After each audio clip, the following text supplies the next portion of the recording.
huge search operation took place in Antrim. 2 men have already appeared in court. One is charged with her murder, the other is accused of assisting an offender.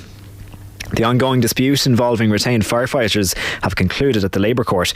No resolution has been reached, and the courts are now going to take a number of days to consider what both parties have said to them.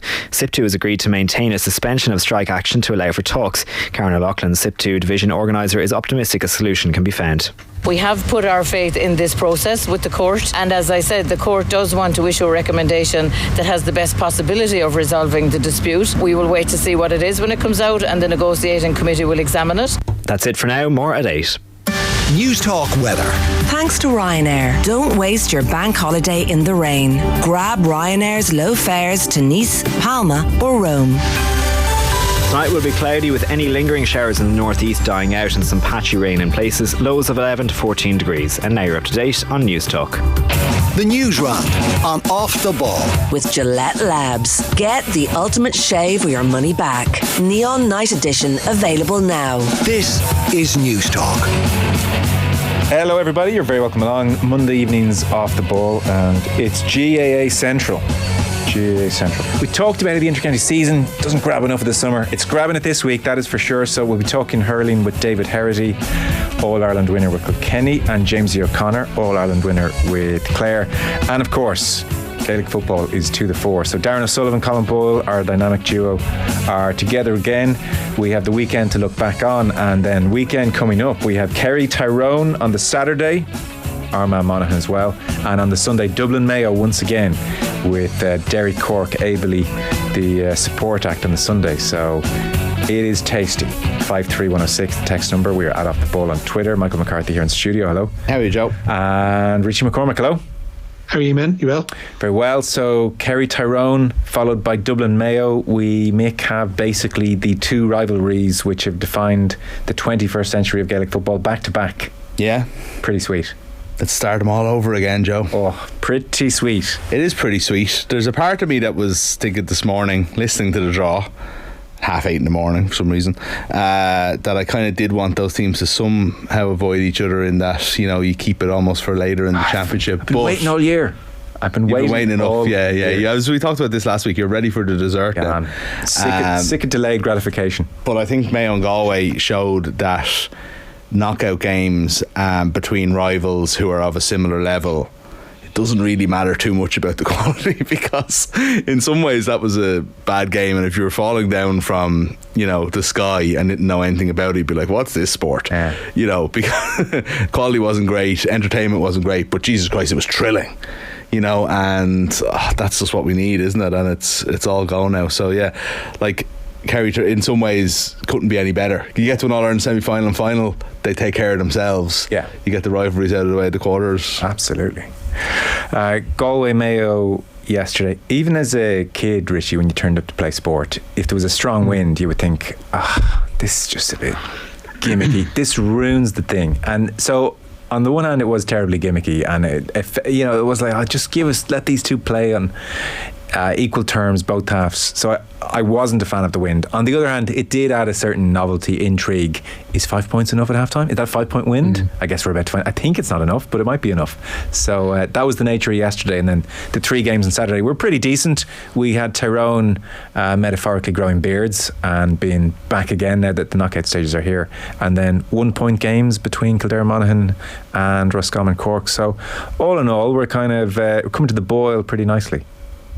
Yeah, I think that's pretty much all you could ask for going into those games at the weekend. That we got 3 out of 4 1-point matches, and then obviously Tyrone winning as they did against Donegal yesterday. I don't know. I think I wouldn't even make too much of a case for the win, specifically related to how Mayo played in the second half, because they showed that if you do play the ball to hand and you do play with a bit of pace and a bit of measured lunacy, then you can actually go about building a score like they did yesterday in that second half, and setting about destructing all the good things that Galway can do. And I think that's where the fascination was, is that even with that 5-point lead at half time, you're kind of going, I think Mayo probably will come out in the second half and show that they have enough. And it was those moments when they played with pace and they played through the hands, and that fantastic score from their fullback coming forward was case in point, I think. That showed how well they could play. It's whether they can recreate it on Sunday. given the discourse, and by God, we're going to have 6 days of discourse between now and then surrounding the Mayo Dublin rivalry. It's the recreation of it, I think, is going to be the key to them. Don't worry, we've been planning our nostalgia pieces just there in the ad break, Mick and I. So Alan in Dublin makes a fair point.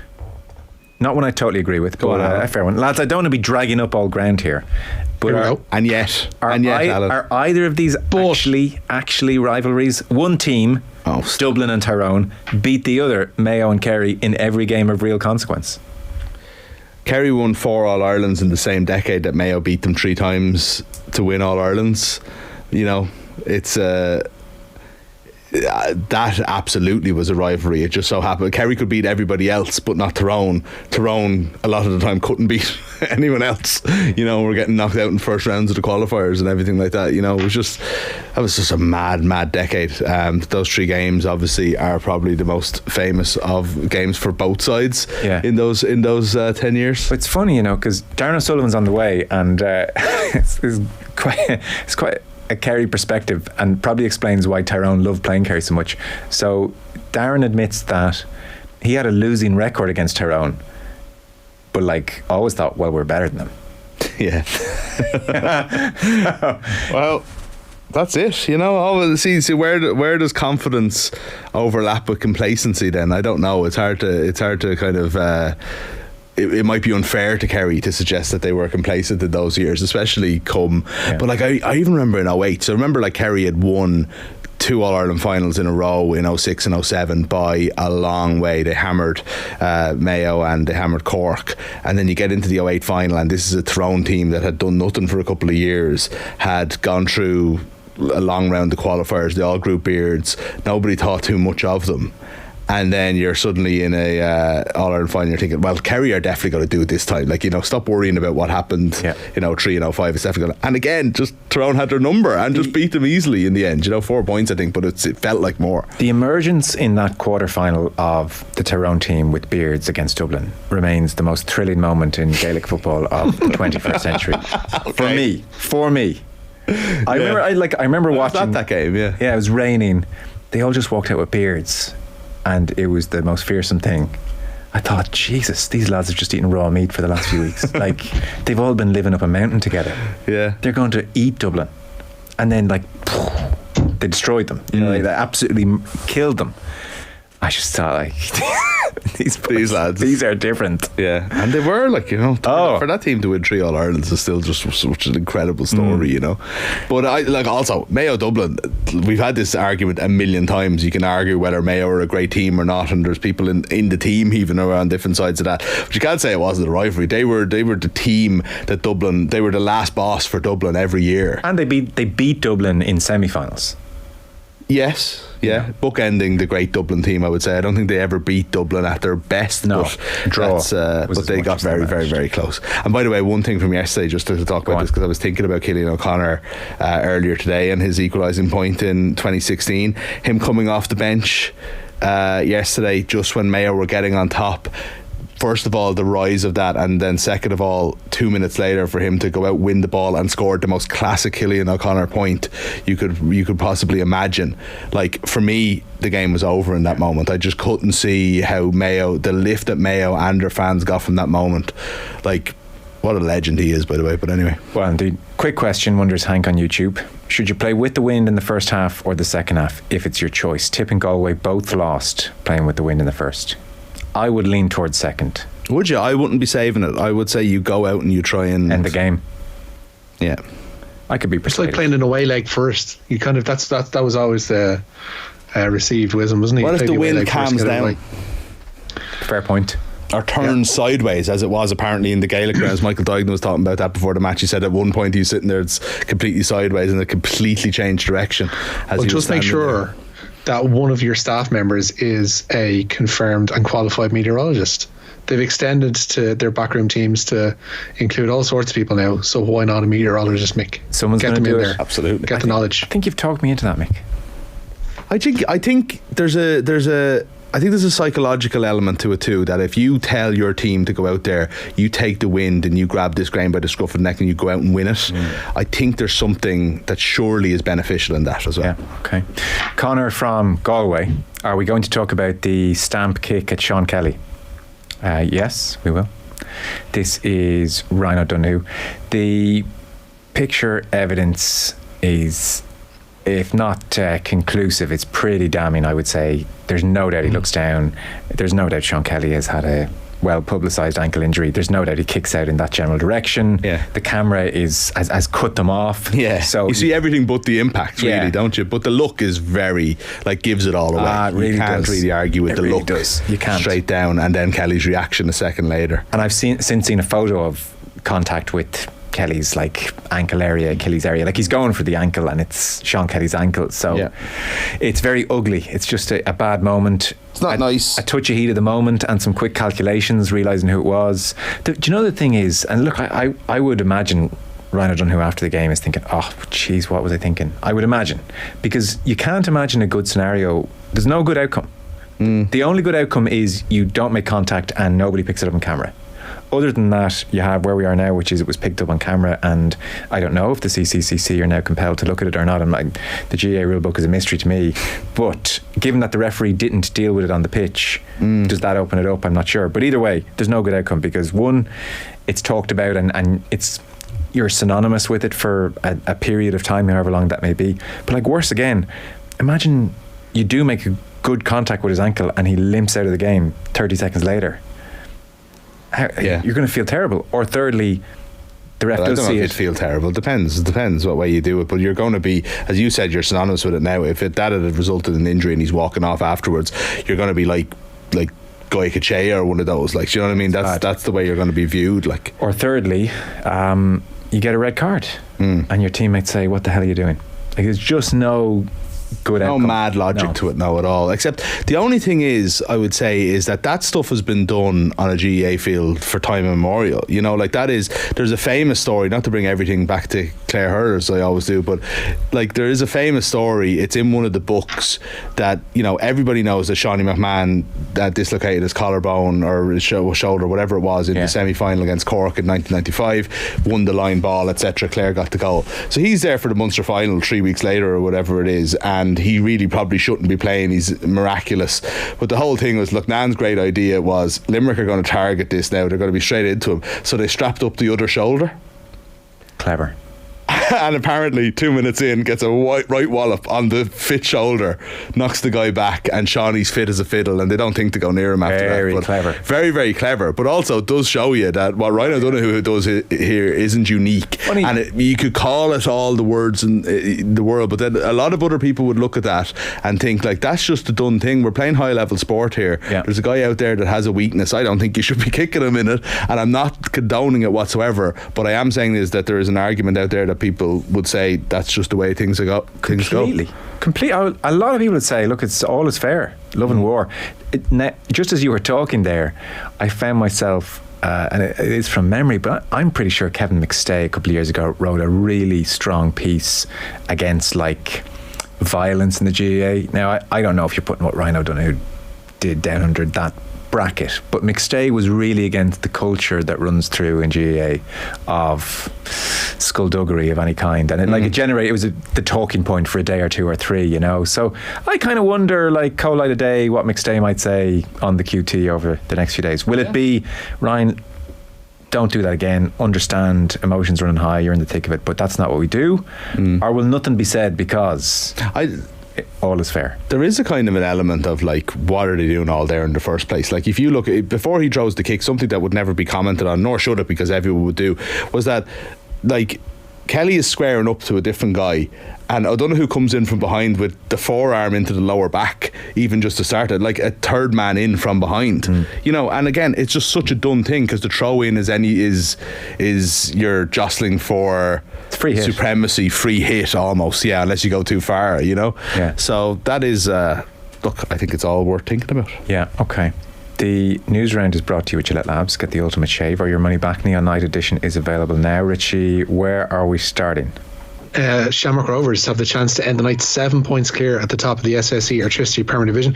Stephen Bradley's side welcomed second place Derry City to Tallaght Stadium. Rovers making 4 changes to the team that was pegged back at Dalymount on Friday night. Sean's Hoare and Kavanagh come into the side, as do Richie Tell and Johnny Kenny. Derry make 2 changes from their last outing. They're also bedraggled by injuries, with only 7 of the available 9 substitutes named on the bench. Kick-off in Tallaght at 8 p.m. There's a 7:45 start at Oriel Park, where Dundalk go up against St. Pat's tonight. Meanwhile, Drogheda have been dealt a twin blow today with the news that both Freddie Draper and Alicia Ahui are returning to their parent club Lincoln City. Draper departs as the top flight's player of the month, having scored 8 times in 21 league appearances. Right back Ahui played in all but 2 of Drogh's league games this season. And Mayo FC have taken their first steps towards potential League of Ireland inclusion. They've been granted entry to the EA Sports Academy competitions at under 14, under 15 and under 17 levels for 2024. You have the throw-in times for Saturday, Rich? Yeah, Mayo and Dublin paired together, as we learned in this morning's All-Ireland football quarter-final draw. Mayo securing their last 8 place with that 110 to 12 point win over Go in Salthill yesterday. Mayo Dublin will throw in at 4 p.m. on Sunday. Before them will be the meeting of Derry and Cork with a 1:45 start at HQ also on Sunday. Tyrone's reward for beating Donegal is a crack at All-Ireland champions Kerry on Saturday afternoon. That'll start at 3:45. There'll be a 6 p.m. throw-in for the All-Ulster clash of Armagh and Monaghan. I know somebody was asking on text about televised games. The Sunday games will be televised. The Saturday ones will be on GAA Go.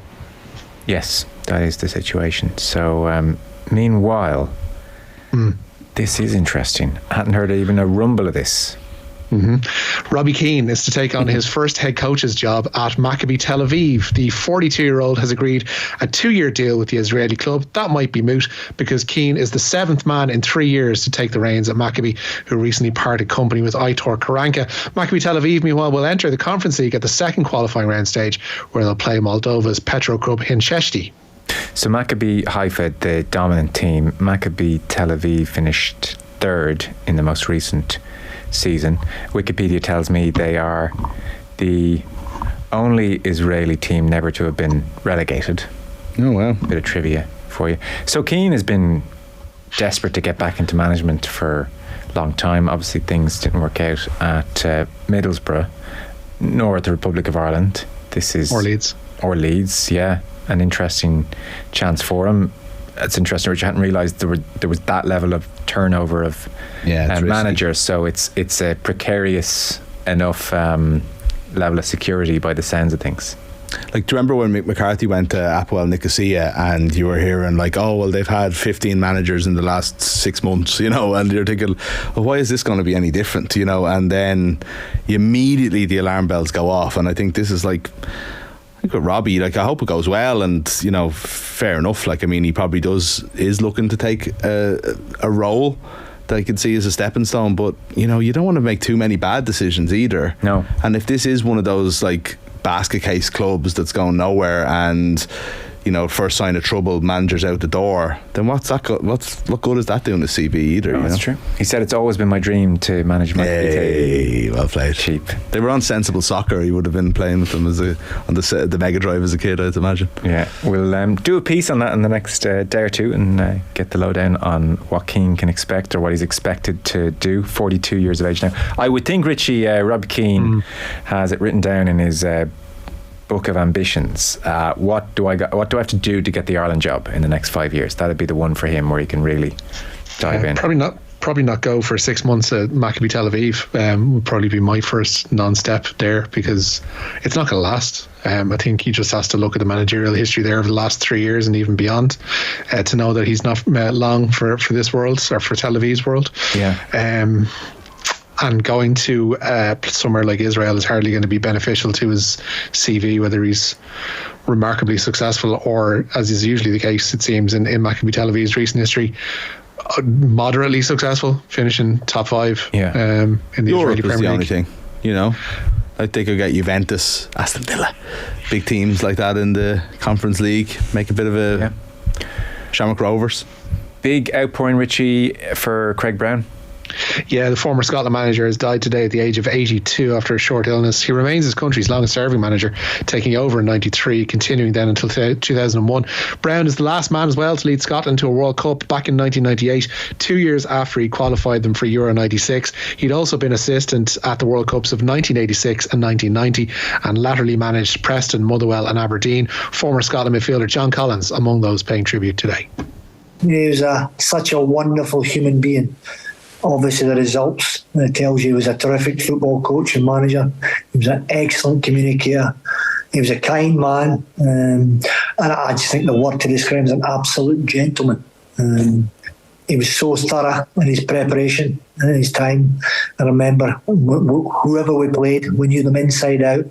We knew their strengths and weaknesses. And what he did was he gave us belief. We always felt, no matter who we were playing, Craig would always come out with the lines that we're here to win the game, we can beat them. He gave us that belief. And when he was the manager, he never got the credit he deserved, to be honest. It's not till he moved on from the job and the years went by that people and the supporters and probably the whole country started to appreciate him more and more as the years went by, because he took us to finals, and here we are all these years later and we still haven't been back to a World Cup. A few texts in. Those off the ball sneaky hits are almost celebrated by supporters, and derision against the perpetrator. Sports shows are even called after them.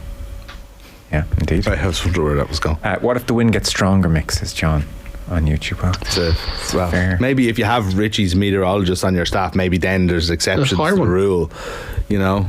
Get special provision, get the sponsorship deals in place. I mean, there's they can be sponsored by Weatherwear and everything just to get them on board. Hire a meteorologist, people, it's the way forward. That's obviously, though, an outlier of a situation, whereas in normal case, say you're getting a standard wind, you have to, obviously there's going to be particulars to the decision. Let's not talk about this anymore. Monday, 12 minutes in, and Mick tells us a Clare story. New game, Mick's Clare bingo. I thought that was a good story. No, it was. Sorry, that was the perfect story for the Sean Kelly situation. That's right, lads. It was the Beards that won it for Tyrone. Much easier than having to admit they actually outplayed Kerry. Oh my God, jeez. Whoa, just calm. I think I just said they hammered them a few minutes ago. I think we did. 4 points. I said the Beards were cool. I didn't say it's the reason they won. Obviously, it's not the reason they won. You kind of did. No, I thought it was like fearsome looking. Obviously, if they had grown the Beards. I think it was why you said they beat Dublin anyway. We were all used to them by the time Kerry came. It's not why they beat Dublin, but it was just made it amazing. I wouldn't remember that game as vividly otherwise. Just that moment of, God, the Beards. Obviously, if they what if you can't grow a beard? You'd have to be kicked off the team. Well, indeed. What if they'd stunk the joint out then? The Beards, I appreciate, might not have won the game for them. I'll acknowledge that. Yikes, you got to be careful what you say sometimes.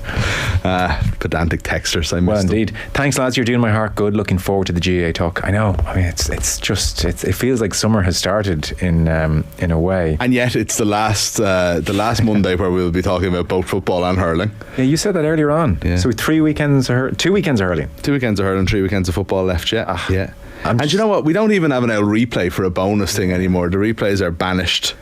I feel like we're getting hitting our straps. I know. So I was thinking, you do back-to-back championships, you go straight away into a new one. Yeah. After the All-Ireland finals. I'd like to get your opinion on people moving around during a concert, getting drink while the concert is on. They need to stop serving drink while the main actor performing. Don't get me started. It's a different show. We don't have time. Don't get me started. We won't, Richie. It's fine. Nobody's getting started. Thumbs down. I'm about to mount my high horse here. Can you, in lieu of doing that, just give us a sense of what happened to Stephanie Meadow and Leona Maguire last night? Because there was a time yesterday where it was very exciting. Yeah, Stephanie Meadow collected a cheque of $423,000 by tying for third at the Women's PGA Championship. Her final round of 70, though, saw her finish on 6 under par, 2 shots behind the eventual winner, Ruyang Yin of China, the first Chinese woman to win a major. Leona Maguire's 74 meant that she had to settle for a share of 11th when it looked like she would be in contention on that final day. Yeah, it just didn't work out for either, unfortunately. Stephanie Meadow's on the show tomorrow? Yeah, I think so, yeah. Okay. So we'll chat to her about that. And Leona just never made anything all day and didn't strike the ball quite as well as the previous days. And it was very noticeable. She's behind Shin and Meadow on pretty much every fairway. Distance is an extra hurdle for her. And I think as it dawned on her that it wasn't going well, the disappointment of that meant she shot a 74. Yeah, there was a 2-hour delay, and I feel like if she'd come out and made par even after she was in a bad position, she ended up not tree putting but tree from around the green. And I think if she'd even made par there, she was still well in contention. She was only a shot off. I think the chance of the weather delay energizing her just went away straight away, and she just nothing fell for her, No, people are feisty today. Hi lads, one of the big pluses of GAA Go this weekend is it might actually make some Kerry people attend a game of football. They are the worst supporters in the country. That's great stuff. Worst supporters in the country. They've one team to support, and a very successful team, but like their first cousins in Kilkenny, they only turn up for the big matches. Do you know what Kilkenny is? I was only thinking that they rivaled them. All Ireland semi-final last year, and I just it was like a half-empty Croke Park. I was like, oh, we're waiting for the final. Who are the worst supporters in the country? 5-3. But what connects Kerry and Kilkenny, Joe? Yeah, well, indeed, they're fattened. Exactly. On the good stuff.